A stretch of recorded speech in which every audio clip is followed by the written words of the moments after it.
me is pointing toward. I'm not worried, I'll follow the board. You pop my head open like a gun. Pop his head open like a gun.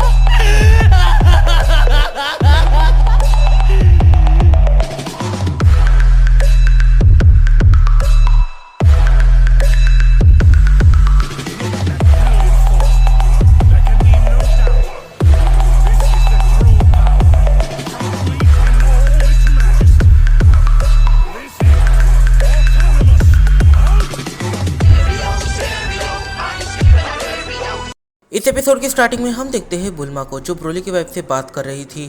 बुल्मा कहती है जैसे ही ये tournament of power खत्म होगा वैसे ही तुम्हें हम सभी के क्वेश्चंस का आंसर करना है, तुम्हें हमारे सारे क्वेश्चंस का आंसर करना होगा।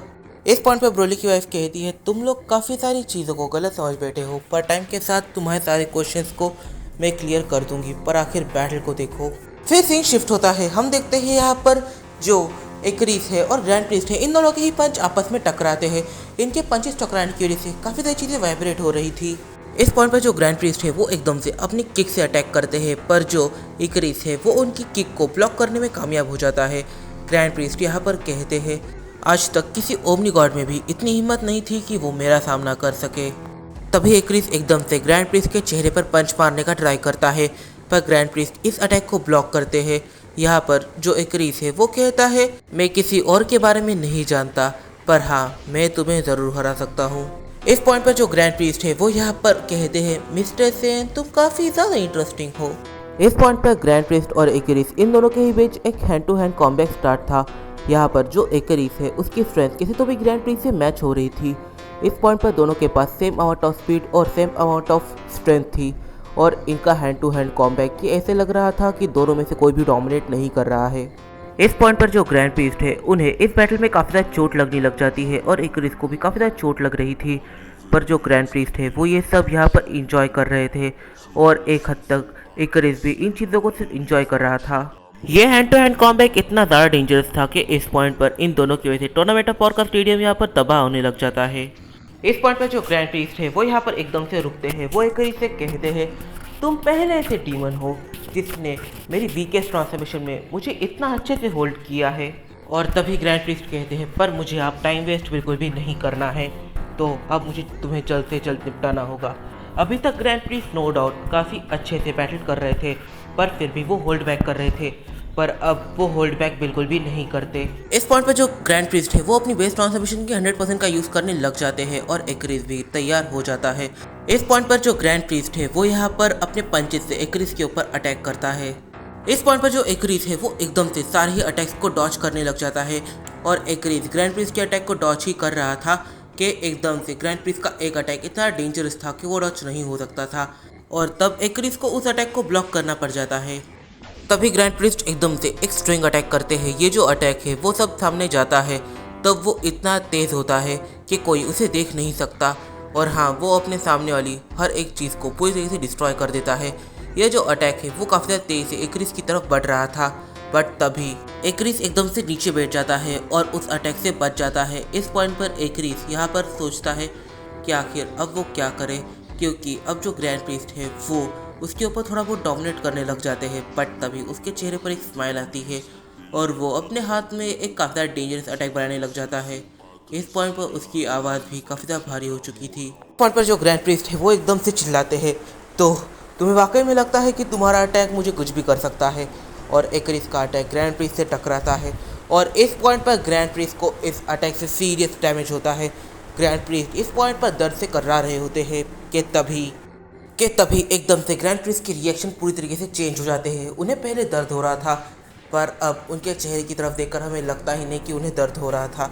इस पॉइंट पर जो ग्रैंड प्रीस्ट है उसके चेहरे पर एक स्माइल होती है। वो कहते हैं तुम मुझे इस फॉर्म के अंदर मैं भी हराने में कामयाब हो चुके हो, पर अब मैं तुम्हें दिखाऊंगा कि मेरी असली ताकत क्या है। और ये कहकर ग्रैंड प्रीस्ट पावर अप करना स्टार्ट करते हैं। इस पॉइंट पर ग्रैंड प्रीस्ट को एकदम से एक डेमोनिक ऑरा पूरी तरीके से घेर लेता है। ये जो डेमोनिक ऑरा है ये इस हद तक डेमोनिक है कि ये किसी गॉड की एनर्जी की लग ही नहीं रही, उनकी एनर्जी की पूरी तरीके से चेंज हो जाती है। वो डेमोनिक ऑरा काफ़ी सारी चीज़ों को डिस्ट्रॉय करता आगे बढ़ रहा था। उनके पावर्स के फोर्स की वजह से डायमेंशन में एकदम से दरारें आना स्टार्ट हो जाती है। इस पॉइंट पर जो पूरा कॉस्मोस है, मतलब मल्टीवर्स, जो एकदम ज़ीरो है, मतलब वाइड, ये सभी अब शेक हो रहा था और यहाँ पर काफ़ी सारे डायमेंशंस ब्रेक हो रहे थे। ये तो बस स्टार्टिंग थी ग्रैंड प्रिक्स की 2 पावर्स की। पर फिर भी क्रिस को कुछ ज़्यादा फर्क नहीं पड़ता, उसका चेहरा स्टिल इमोशनलेस है। पर हाँ, अब वो काइंड ऑफ बैटल के लिए रेडी हो रहा है। वो समझ चुका है कि ग्रैंड प्रिस्ट अब होल्ड बैक नहीं करेंगे और वो अपनी पूरी ट्रांसफॉर्मेशन का यूज़ करने लग जाते हैं। इस पॉइंट पर जो एक्रिस है वो ये रियलाइज़ करता है कि इस बैटल में अगर वो ज़्यादा टाइम तक होल्ड बैक करेगा तो ये बिल्कुल भी ठीक नहीं है। उसे अपने पावर्स का 10% तो भी यूज़ करना ही पड़ेगा। जैसे ही ग्रैंड प्रीस्ट का यहाँ पर ट्रांसफॉर्मेशन खत्म होता है, हम देखते हैं ग्रैंड प्रीस्ट के बाल एकदम से काफ़ी ज़्यादा बड़े हो चुके हैं। उनकी स्किन का कलर काफ़ी ज़्यादा डार्क हो चुका है और अब उनकी एनर्जी काफ़ी ज़्यादा डेमोनिक हो चुकी है। पर इस पॉइंट पर हमें ये सवाल आ रहा है कि ये कोई गॉड है या फिर कोई डीमन है, और इसका एक ही जवाब है जो ग्रैंड प्रीस्ट देते हैं कि हाँ, अब तुम डीमन किंग से बात कर रहे हो मिस्टर डीमन। इस पॉइंट पर यहाँ पर जो जेनो है वो रियलाइज़ करता है कि इन दोनों में से किसी एक के भी एनर्जी की डिवाइन नहीं है। इसका मतलब कि ये दोनों गॉड्स के लिए खतरा है। जेनो इस चीज़ को सोचने के बाद एकदम से खड़ा होता है और अपने दोनों हाथों को ऊपर उठा लेता है। इस पॉइंट पर वो यहाँ पर बाय बाय कहता है, पर इसका कोई भी फ़ायदा नहीं होता। और तभी जो दूसरा जेनो है वो इस पॉइंट पर कहता है, मैंने ग्रैंड प्रीस्ट के ट्रू फॉर्म को देखा है। उनका लुक ऐसा नहीं था, उनका लुक काफ़ी ज़्यादा डिफरेंट था। उनकी स्ट्रेंथ एक अलग लेवल पर थी, पर इसकी स्ट्रेंथ उनसे भी ज़्यादा है। ये काफ़ी ज़्यादा वियर्ड है और उनकी एनर्जी की डिवाइन है, ना कि डेमोनिक। इस पॉइंट पर इन दोनों के बीच एक hand to hand combat start हो जाता है। इन दोनों के इस हैंड टू हैंड कॉम्बैट में हम ये देखते हैं कि एक्रिस अपनी थोड़ी ज़्यादा पावर्स का यूज़ करने लग जाता है और जो ग्रैंड प्रीस्ट है वो अपनी पूरी पावर्स का यूज़ करने लग जाते हैं। उन्होंने ये रियलाइज़ कर लिया है कि मैं अपनी पूरी पावर्स के साथ भी इसे तब तक नहीं हरा सकता जब तक ये कोई गलती ना कर दे। और दूसरे साइड एक्रिस ने समझ लिया है कि उसका पाला किसी ऐसे डीमन के साथ पड़ा हुआ है जो उससे वीक नहीं है, पर हाँ, उससे स्ट्रांग भी नहीं है। इस पॉइंट पर यहाँ पर जो ग्रैंड प्रीस्ट है वो एकदम से अटैक करने के लिए आगे बढ़ते हैं। वो अपनी पूरी स्पीड का इस्तेमाल करते हैं और यहाँ पर जो एक्रिस है वो एकदम से अपने साइज को थोड़ा सा बड़ा करता है। वो एक काफ़ी ज़्यादा डेंजरस अटैक सीधा उनकी तरफ कर देता है और इस पॉइंट पर जो ग्रैंड प्रीस्ट है वो उस अटैक से डॉच करते हैं और एकदम से अपनी शील्ड को बनाकर सामने लगने लग जाते हैं।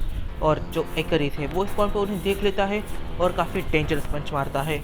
इस पॉइंट पर ग्रैंड प्रीस्ट उस अटैक को डॉच करने में कामयाब होते हैं और वो एकदम से दूर जाने लग जाते हैं और एक्रिस उन्हें फॉलो करता है। तभी इस पॉइंट पर जो दोनों जेनो है वो एकदम से सीरियस हो जाते हैं, क्योंकि इन दोनों को ग्रैंड प्रीस्ट का जो नया लुक है वो काफ़ी ज़्यादा वियर्ड लगता है और उन्हें ऐसा लगता है कि उन्होंने इन चीज़ों को पहले कहीं देखा हुआ है।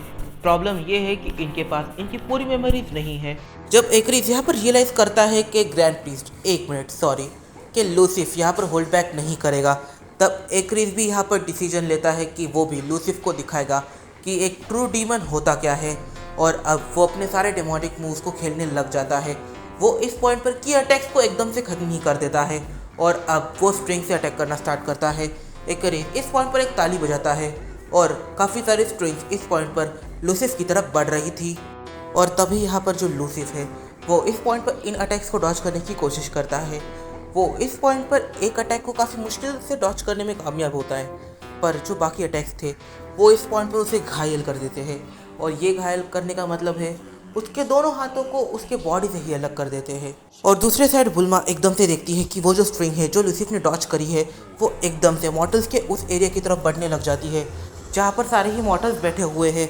इस पॉइंट पर बुल्मा और सारे ही मॉर्टल्स काफ़ी ज़्यादा डर जाते हैं। इस पॉइंट पर वो जो स्ट्रिंग है वो एकदम से उस बैरियर को लगती है और यहाँ पर सारे ही मॉर्टल्स बच जाते हैं। उस स्ट्रिंग का साइज़ इतना था कि उसे डॉच करना ये किसी के लिए नेक्स्ट टू इम्पॉसिबल था। मतलब कि वो सीरियसली सारे मॉर्टल्स के सर को उड़ाते हुए जा सकती थी। इस पॉइंट पर बुल्मा ब्रोली की वाइफ से कहती है, क्या तुम तुम्हारे बेटे को प्लीज़ ये सब थोड़ा कम करने के लिए कह सकती हो, ये सब हमारी जान पर आ रहा है बारी बारी। इस पॉइंट पर जो ब्रोली की वाइफ है वो कहती है, कह भी कौन रहा है, थोड़े टाइम पहले तुमने तो मुझे टॉन्ट मारा था, अब क्या हुआ, थोड़े टाइम पहले तो मेरा बेटा मर रहा था ना। इस टाइम पर जो चीची है वो यहाँ पर एकदम से इन दोनों को शांत कराने लग जाती है। वो कहती है, आखिर हम लोग यहाँ पर फ्रेंड्स हैं, हमें एक दूसरे से नहीं लड़ना चाहिए। और वैसे भी अभी ब्रोली की वाइफ ने बताया ही कि वो बाद में हमें सारी चीज़ें एक्सप्लेन कर देगी, तो हमारा यहाँ पर लड़ने का कोई भी मतलब नहीं बनता। इस पॉइंट पर जो कैलीफ्ला है वो एकदम से सामने आती है और वो ब्रोली की वाइफ को एकदम से सॉरी कहती है, क्योंकि केल ने थोड़े टाइम पहले ब्रोली की वाइफ से बिल्कुल भी ठीक से बात नहीं करी थी। और फिर जो कैलीफ्लावर है वो बाद में थैंक यू भी कहती है कि ब्रोली की वाइफ ने इन सभी के आसपास एक शील्ड बनाई।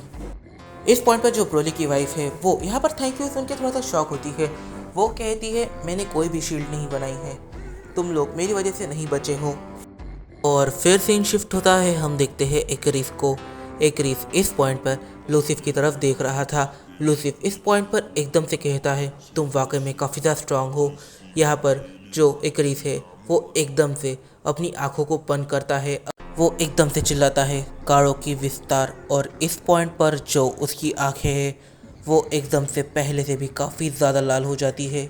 ये कहने के बाद हम एकदम से देखते हैं कि जो टूर्नामेंट ऑफ पावर का इतना बड़ा स्टेडियम है वो पूरी तरीके से काफ़ी ज़्यादा वियर्ड एक्ट करने लग जाता है। उसकी जो एजेस है वहाँ पर एकदम से एक बैरियर बनने लग जाता है और ये एक सर्कल बैरियर बन जाता है। और इस बैरियर को सीरियसली अब एकरिस कंट्रोल कर सकता है और उसके अंदर वो वहाँ के नेचर को भी चेंज कर सकता है। जैसे कि वो चाहे तो वहाँ पर एक आर्टिफिशियल सन को क्रिएट कर सकता है, मून को क्रिएट कर सकता है और इवन तो उस पूरी जगह को डिस्ट्रॉय करके रिक्रिएट भी कर सकता है। ऐसा समझ लो कि एकरिस थोड़े टाइम के लिए वहाँ का गॉड बन चुका है। इस पॉइंट पर जो एकरिस है वो एकदम से एक स्टिक को यहाँ पर समन करता है। एकरिस इस पॉइंट पर कहता है तो लूसिफ तुम नो डाउट काफ़ी ज़्यादा पावरफुल हो पर फिर भी तुम मेरा सामना नहीं कर सकते। इस पॉइंट पर जो ग्रैंड प्रीस्ट है वो एकदम से अपनी ट्रू पावर से एकदम नीचे गिर जाते हैं। वो अपनी उस फॉर्म में आते हैं जिस ट्रांसफॉर्मेशन में वो हमेशा रहते हैं। और इस पॉइंट पर उन्हें काफ़ी सारे चेनों से बांधा गया है, उनके गले को, उनके दोनों हाथों को, उनके पैरों को। इस पॉइंट पर जो एकरिस है वो उन्हें बस तड़पता देख रहा है। इस पॉइंट पर यहाँ पर जो एकरिस है वो काफ़ी पीसफुली अपने शो को देख रहा था। वो लूसिफ से कुछ भी कहे उससे पहले एकदम से कोई तो उसके बैरल को तोड़ता है और उसके ऊपर 3 हिट मारने में कामयाब हो जाता है। इन सब के दौरान एकरिस का ध्यान बाकी दुनिया पर था ही नहीं। इस चीज़ से एकरिस का दिमाग यहाँ पर गर्म हो गया। एकरिस एकदम से चिल्लाता है आखिर किसने मेरे शान में गुस्ताखी करी।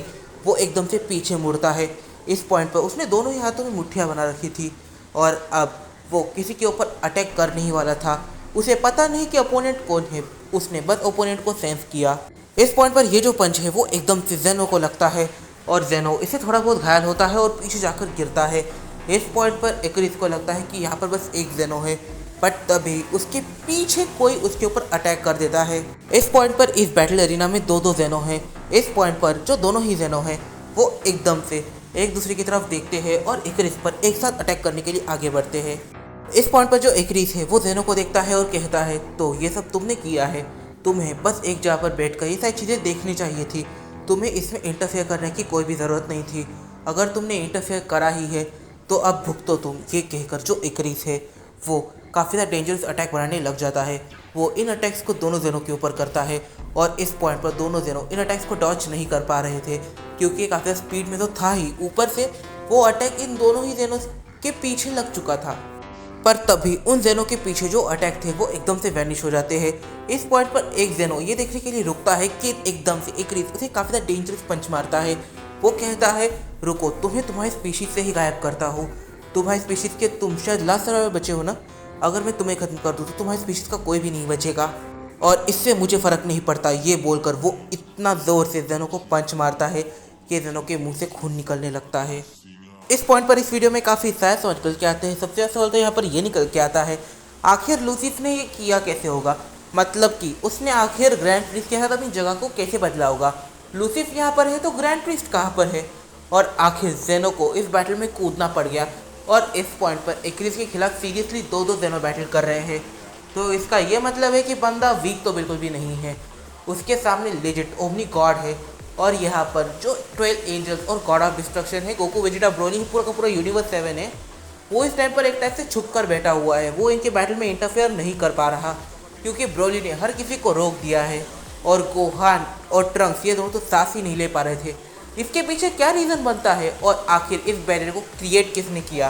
गोकू, वेजिटा, ब्रोली इन तीनों ने तो नहीं किया है, ये किसी और ने किया है। इस पॉइंट पर इस वीडियो में काफ़ी सारे सवाल के आते हैं, तो इस तरह हम जाएंगे अपने आने वाले वीडियो में। तब तक के लिए बाय बाय। अगर तुम्हें ये वीडियो पसंद आई है तो प्लीज़ जाकर लाइक कर दो, कमेंट करना बिल्कुल मत भूलना क्योंकि इसके राइटर और मुझे हम दोनों को ही मोटिवेशन मिलती है। तो मिलते हैं अपनी अगली वीडियो में, तब तक के लिए बाय बाय। आज की वीडियो के लिए इतना ही।